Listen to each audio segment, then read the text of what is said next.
NSPPD, what God cannot do, what God cannot do, we dey pray, we dey pray. My name is Israel, and I came from Finland to give this testimony. So I was living in Ukraine, and the war started, and I left Ukraine without a resident permit because it was cancelled. So I went to different countries in Europe. Different countries, they gave me a negative response because I cannot be given a resident permit. And I went to Finland. Upon getting to Finland, I applied for the temporary protection that is being given to everybody.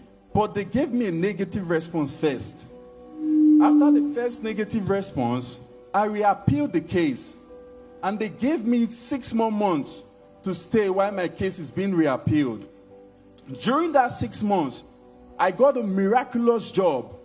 They told me to work for 5 months, and after 5 months, they would see if they would give me the permanent contract. Upon working 3 months, they told me, "We haven't seen a worker like this before. We are giving you the permanent contract right now." And this is the process of the reappealing. So after these 6 months, if I didn't get that permanent contract, I would be deported back to my country. So I took the permanent contract. So they called me at the police station. After I got the permanent contract, they called me at the police station for the reappealing, and they told me, "We have given you another negative feedback. At this point, you need to leave the country. It's impossible for you to stay in this country right now because you've been given a negative response before." So I took the permanent contract and I went to the immigration and I applied for a permit.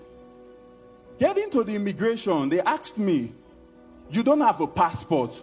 You don't have a permit. So what do you want to use in applying for this passport?" I just gave them my permanent contract. And they asked me, "Do you want to apply for a refugee passport in order for us to be able to apply for this permit?" I said yes. I don't even know what the refugee passport means. So I took the paper, which is this, and I went to the policeman and I gave him this paper.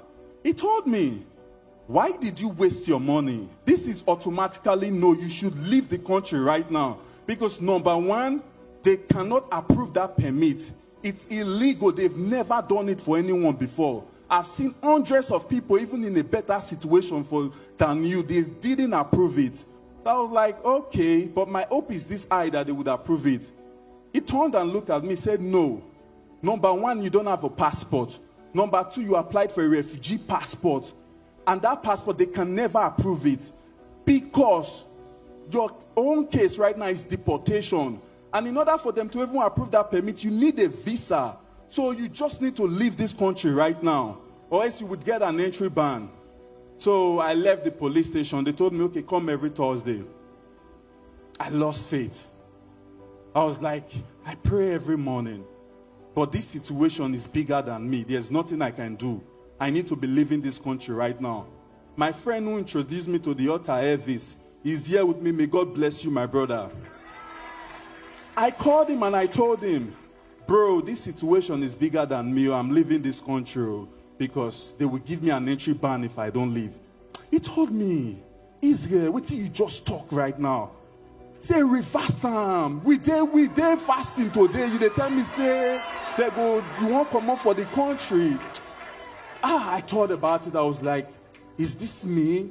I was like, no, I'm not going anywhere. My faith increased. So I went to the police station the next Thursday. The policeman told me again, "You need to leave." He was just keep singing it to me. And the 30 days that they gave me came to an end. The 30 days ended on Sunday. And I was supposed to visit the police station again on Thursday. And that Thursday would be already 4 days late. So I got to the police station that Thursday. The policeman was supposed to be deporting me because I'm already 4 days late. He asked me, "How's your situation going?" I was like, but this man is supposed to be deporting me now. He's not supposed to be asking me, "How's your situation going?" He was like, "Okay, you go back home, come back next Thursday." And on Friday, I was on the altar, I was praying. I was sitting down and praying. And I just heard Pastor Jerry said, today is the day that they are supposed to deport you. Today is the day they said they will deport you. I was like, this is me, oh.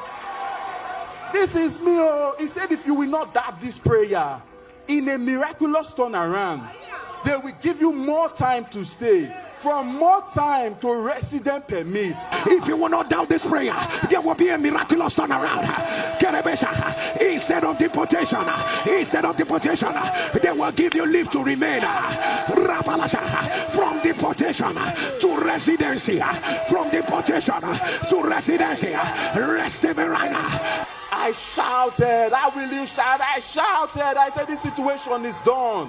I went to the police station the next Thursday. The policeman that was initially put on the case for him to deport me was removed from the case. I don't know how. The policewoman that they put, I just got there, told me, oh, this is your file, right? They said you're supposed to be coming every Thursday, right? Go back home, come back the next Thursday.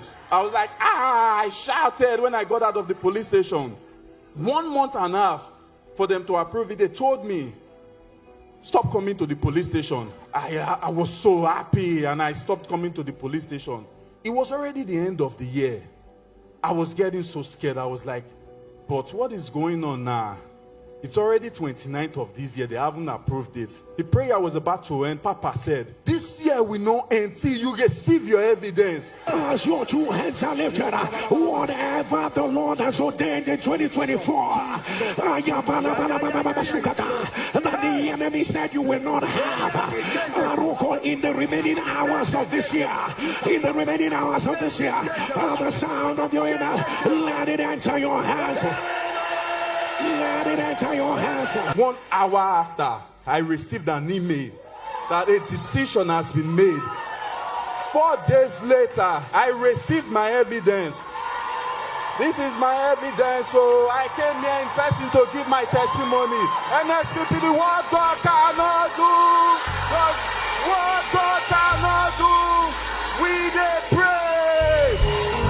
Papa, may God bless you unconditionally. Papa, you don't even know what you're doing for us. May the oil on your head never run dry. May God bless you and your family unconditionally. We